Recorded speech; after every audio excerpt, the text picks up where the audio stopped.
আসসালামু আলাইকুম। আমি জাস্ট সাধারণ একজন নাগরিক এবং সত্যের পূজারী। তো গতকালকে আমি আমার অসুস্থ পা নিয়ে, ভাঙ্গা পা নিয়ে প্রায় 2টা থেকে 6টা পর্যন্ত ঢাকার বিভিন্ন জায়গায়, বিজয় সরণি থেকে ধরে গণভবন, বঙ্গভবন, তারপরে কার্যালয়, এইসব জায়গায় আমি হেঁটেই ঘুরছি, হাতে লাঠি এবং পিছনে আমার ওয়াইফ আমাকে প্রোটেকশন দিয়ে রেখেছে যেন মানুষের ধাক্কাধাক্কি থেকে না পড়ে যায়। তারপরে অনেকবার পড়ে যাওয়ার উপক্রম হলো। আল্লাহ আমাকে সাহায্য করেছেন, রহমত দিয়েছেন। মানুষের দোয়ায় আমি সারাটাক্ষণ ঘুরে পর্যবেক্ষণ করে ভিডিও করে নিয়ে এসেছি। আমার ভিডিওতে যা ধারণ হয়েছে বাংলার সমগ্র মানুষের ভিডিওতে সেটাই ধারণ হয়েছে।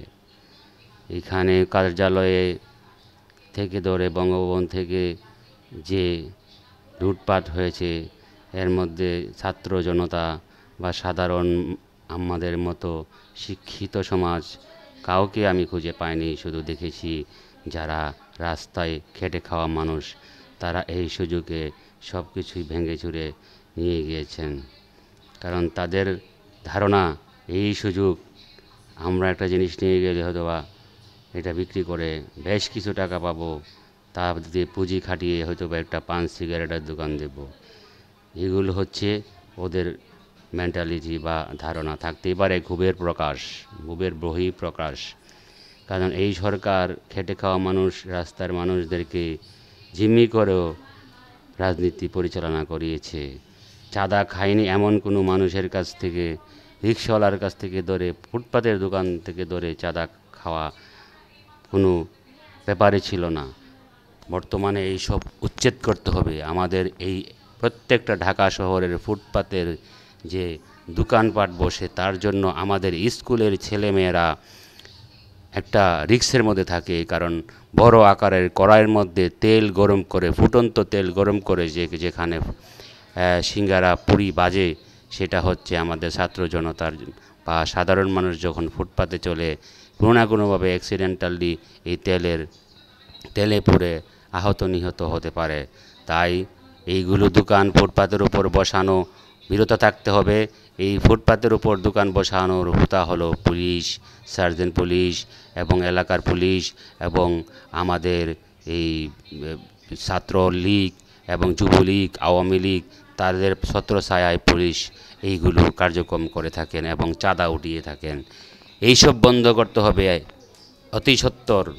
পুলিশরা যদি এইসব আবার শুরু করে, পুলিশের উপর নির্যাতন হবে ইনশাল্লাহ। ঢাকা ইউনিভার্সিটি থেকে এই নির্যাতনের ডাক শুরু হবে। আমি চাই ঢাকা শহর একদম জনগণের জন্য নিরাপদ একটা স্থান, যেখানে রাত 10টা 11টার সময় ছেলে মেয়েরা এবং মহিলারাও একটা দোকানে গিয়ে একটা কিছু কিনে নিয়ে আসতে পারবে, যেখানে কোনো ভয় থাকবে না। উন্নত বিশ্বের মতো আপনারা বহু ভাল পেরেছেন। সিঙ্গাপুর উন্নত বিশ্ব বানিয়েছেন। উন্নত বিশ্ব কি ফ্লাইওভার আর মেট্রো রেল আর রেল নিয়ে এসে সেতু বানিয়ে নিজেদের অর্থে সেতু বানিয়েছেন। এখন কিস্তি দিতে পারেন না। কিসের নিজেদের অর্থে সেতু বানিয়েছেন? কোনো কিছু নিজেদের অর্থে বানায়েন না, ভুয়া সব। আর এই যে 71 টেলিভিশন, এগুলো সব কই? এখন আপনাদেরকে দেখলে রাস্তাঘাটে যদি এখন আইসা সত্য প্রকাশ করতে চান আর বংশং করতে চান, আপনাদেরকে কিন্তু একদম হয়রানি করা হবে, বুঝছেন? আমি নিজে হয়রানি করবো আমি যদি দেখি। পুলিশ আমাকে বাধা দিয়ে রাখতে হবে না, কারণ সারাটা 15টা বছর আপনার মিথ্যার উপর বানোয়াটের কথা চালিয়ে জনগণকে কুণ্ঠাকুত করে রেখেছেন, বাকরুদ্ধ করেছেন আপনারা মিডিয়া। একমাত্র যমুনা টিভিকে দেখেছি ওদিন প্রধানমন্ত্রীর কার্যালয়ের সামনে সাক্ষাৎকার নিতে, এবং আরও অনেক সময় দেখেছি। আর বাকি টিভি চ্যানেলগুলো কই? এখন সুযোগে ফাঁকে দিয়ে বের হয়ে এসে সত্য কথা শুরু করবেন? না, আমরা এটা মেনে নেব না। কেন? এতদিন কোথায় ছিলেন? এতদিন আপনাদের সত্য কোথায় ছিল? এডিট করে কাট পিস করে নিউজ করেছেন, আমরা কি জানি না? আমরা কি সফটওয়্যার ইঞ্জিনিয়ার, আমরা জানি না কীভাবে নিউজ করেছেন? আমার অফিসিতে ছিল